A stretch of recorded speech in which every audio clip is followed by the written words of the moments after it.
नमस्कार दोस्तों, आज हम बहुत आसान तरीके से बड़ी ई की मात्रा वाले शब्दों को सीखेंगे। सबसे पहले ये जानते हैं कि बड़ी ई की मात्रा किस प्रकार लगाई जाती है। बड़ी ई कैसे लगती है? इस प्रकार से लगती है। बड़ी ई किसी भी अक्षर के या व्यंजन के बाद में लगती है। मान लीजिए ये का है, हमको का में बड़ी ई की मात्रा लगानी है, तो का ये बड़ी ई की मात्रा हो गई और इसको जब हम लिखेंगे तो ये इस का के बाद में लगेगी, यानी अक्षर के बाद में इस प्रकार से बड़ी ई की मात्रा लगती है। और इसको बोलते हैं थोड़ा सा खींच के। कैसे बोलेंगे? की। चलिए अब कुछ कठिन शब्दों को हम लोग बोलना सीख लेते हैं।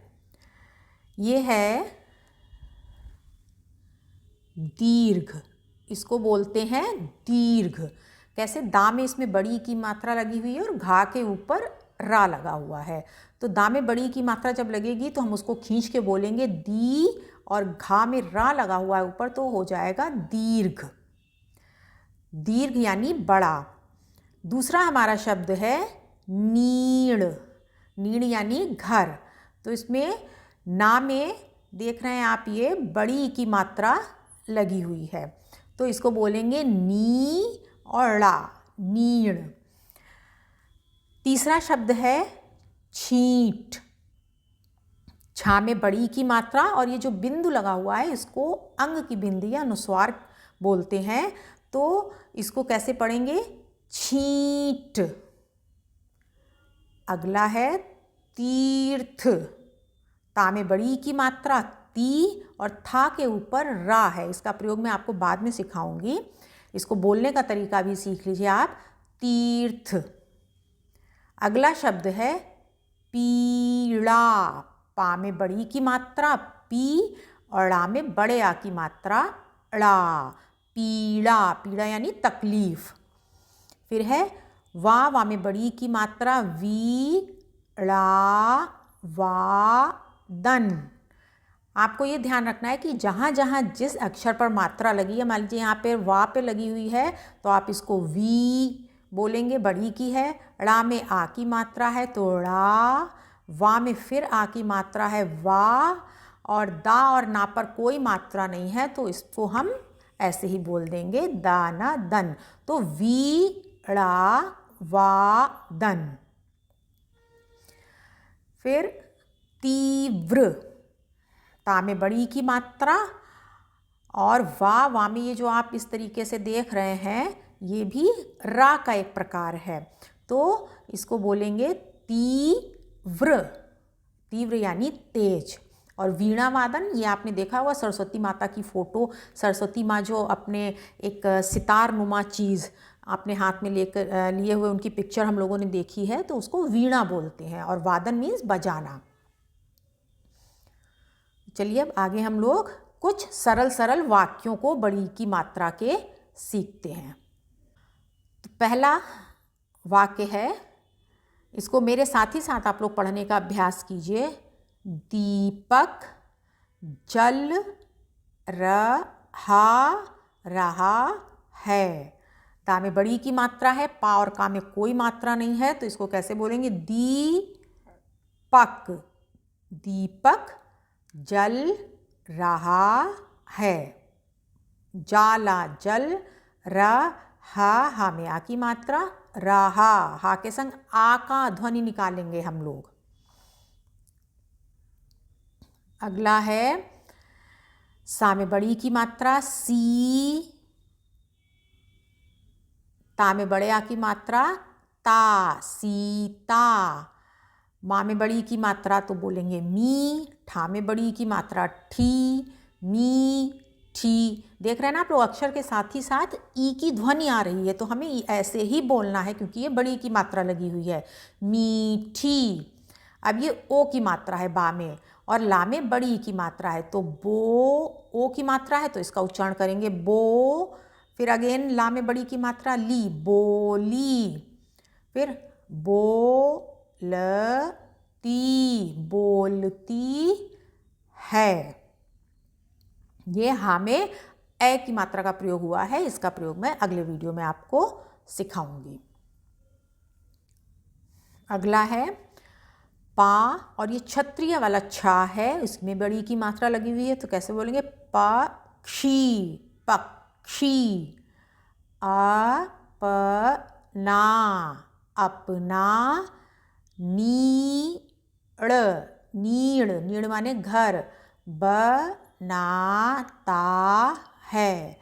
पक्षी अपना नीड़ बनाता है, यानी पक्षी अपना घर बनाता है।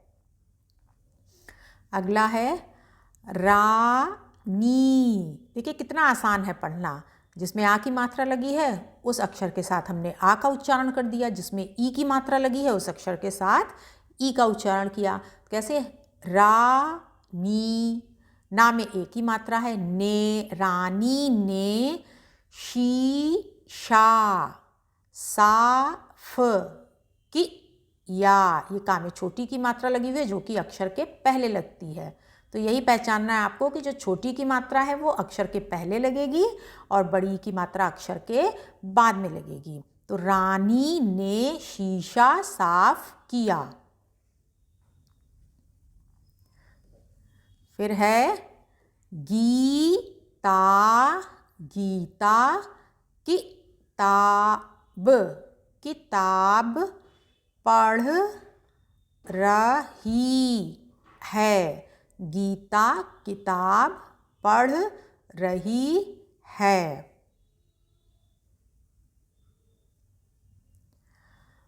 वाह, वह पीढ़ी। अब यहीं पे देखिए बड़ी ई लगी हुई है पा में, ड़ा में छोटी ई लगी हुई है। तो जहाँ पे बड़ी ई लगी है उसको थोड़ा हमें खींच के बोलना है, जहाँ पे छोटी ई लगी है उसको जल्दी बोलेंगे। कैसे? देखिएगा, पीड़ित, ऐसे नहीं बोलना हम लोग, पीड़ित ऐसे नहीं बोलना है, पीड़ित। आदमी की मदद, मदद कर रहा है। वह पीड़ित आदमी की मदद कर रहा है। पीड़ित यानी दुखी आदमी की मदद कर रहा है। फिर है बारिश, बारिश की छींट, छींट मेरे, ये दोनों में ए की मात्रा लगी है तो इसके संग माँ के संग ए, में, रा के संग ए, रे, मेरे हाथ पर पड़ी। बारिश की छींट मेरे हाथ पर पड़ी। पहले आप धीरे धीरे पढ़ने का अभ्यास करिए, बोलने का अभ्यास कीजिए, रुक रुक कर इसको आप बोलने का अभ्यास कीजिए। फिर जब एक बार आपकी प्रैक्टिस हो जाएगी तो आराम से आप पढ़ लेंगे जल्दी से। बारिश की छींट मेरे हाथ पर पड़ी, इस तरीके से आपको पढ़ना आना चाहिए। लेकिन पहले तोड़ तोड़ के पढ़ेंगे, फिर हम जोड़ के पढ़ेंगे। नदी, नदी का पानी बहुत, बहुत गहरा, गहरा है। हा में ये यहाँ पर छोटे ऊ की मात्रा लगी हुई है, इसलिए हमने हा के संग ऊ का उच्चारण किया, हु, बहुत।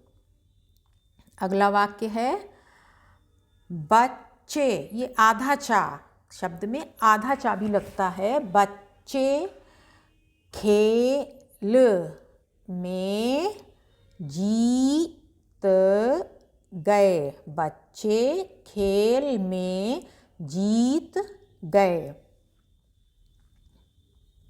चींटी अपने घर के लिए दाना ला रही है। चींटी अपने घर के लिए दाना ला रही है। तो आज हम लोगों ने बड़ी की मात्रा से बनने वाले कुछ कठिन शब्दों को सीखा और छोटे छोटे वाक्यों को पढ़ने का तरीका सीखा। अब आप इनका जितना अभ्यास करेंगे उतना ही आपका उच्चारण ठीक होगा और आपको पढ़ने का तरीका आ जाएगा। और इनको आप लिखकर भी अभ्यास करिए जिससे आपको लिखना भी आ जाएगा। अब आपको इसमें से पहचानिएगा इन वाक्यों में से कि उनमें से कौन कौन से बड़ी की मात्रा के शब्द हैं। जैसे ये है दीपक जल रहा है। तो इसमें बड़ी की मात्रा का कौन सा शब्द है?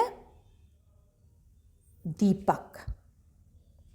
इसी तरीके से आप इन वाक्यों में बड़ी की मात्रा के शब्द ढूंढिएगा तो आपका अभ्यास और पक्का होगा और आपको पहचानना आएगा। तो चलिए आज के वीडियो में बस इतना ही। मिलते हैं अगले वीडियो में। धन्यवाद।